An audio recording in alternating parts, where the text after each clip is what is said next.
खुलुमबाय एबी बोdoland ब्रह्म चेनेलाव नोंथांमोनखौ बरायनाय जाबाय। आं दिनै नोंथांमोननि थाखाय मोदुमफुलनि पकरि रेसिपि लानानै फैदों। फैदो बिदिब्ला पकरि बानायनायाव मा नांगौ जायो फारि फारि नायलांनि। जोंनो नांगौ नै मोदुमफुल, बेखौ आङो सालाद बानायग्रा माबायावहाय नै हनानै लादों बेजों। ओमफ्राय नै नोरसिं बिलाइ फिसा फिसा हानानै लादों आङो। सामब्राम दरसे फिसा फिसा हाना लादों बेखौबो। ओमफ्राय हालदै आधा टीस्पुन, संख्रि नांगौ जखानि, बानलु गोमोन थाइब्रै फिसा फिसा हानानै लादों आङो। बिदिब्ला जोङो पकरिनि भिडिअखौ स्टार्ट खालामनोसै, फैदो। गामला गंसे नांगौ नै जोंनो। ओमफ्राय बेसन लादों आङो नै 150 ग्राम।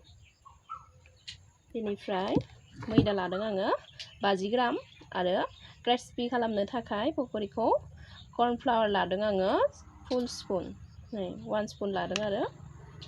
बेनिफ्राय जों दायो नै मिक्स खालामसै, बेफोरखौ होजोबनोसै। कर्नफ्लावर, मैदा, ओमफ्राय बेफोरखौबो होनानै मिक्स खालामना लाजोबनोसै।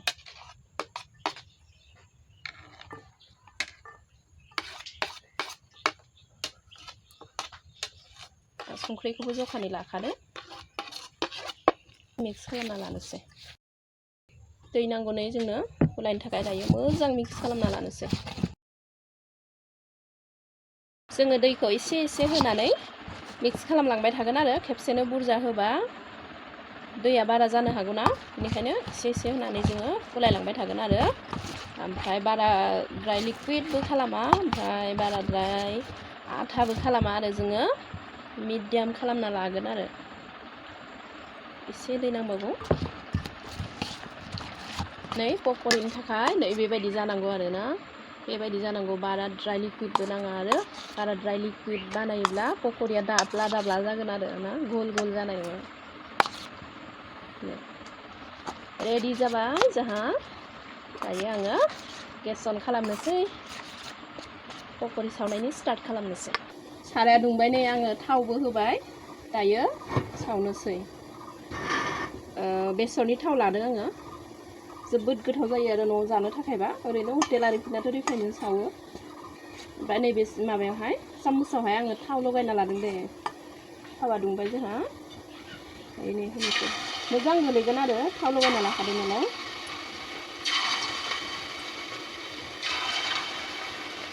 फार्स्टआव जोङो हाइ फ्लेमखौनो लागोन, उनावहाय ल' खालामनानै होगोन आरो। नोंथाङा नोंथांनि गोसो बायदि सावनो हागोन आरो, फिसा सावो ना गिदिर सावो पकरिखौ।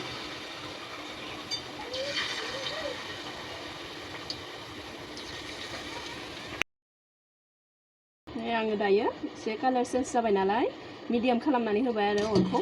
दायो आङो बेलथायनानै होनोसै। आं बेलेग माबा इउज खालामला आरो बेजोंनो बेलथायना होनोसै। बोखांनो टाइम जाबाय नै।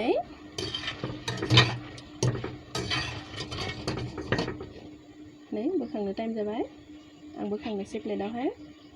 आङो दुखाननि बायदि फिसा फिसा बानायाखै आरो, फैसानि थाखायसो फिसा फिसा बानायो नालाय दुखानना।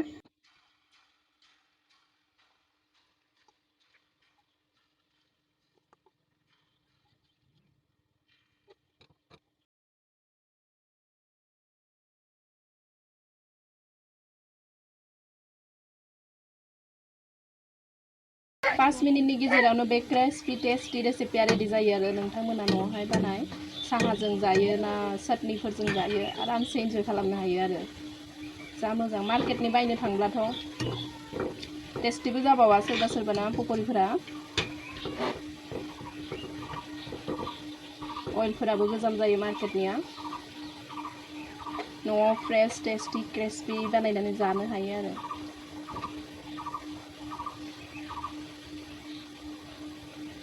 रेडि जाबाय, बोखांसै। अरखौ ल' खालामनानै होनोसै। नै जा नुनायावनो जारौ जारौ मोजांखा।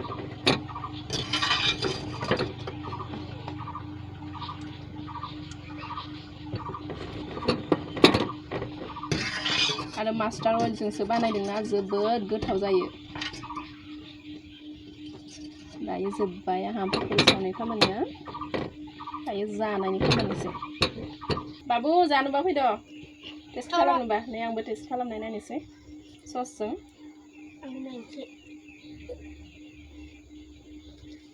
जा गोथावखा गोथाव बाबु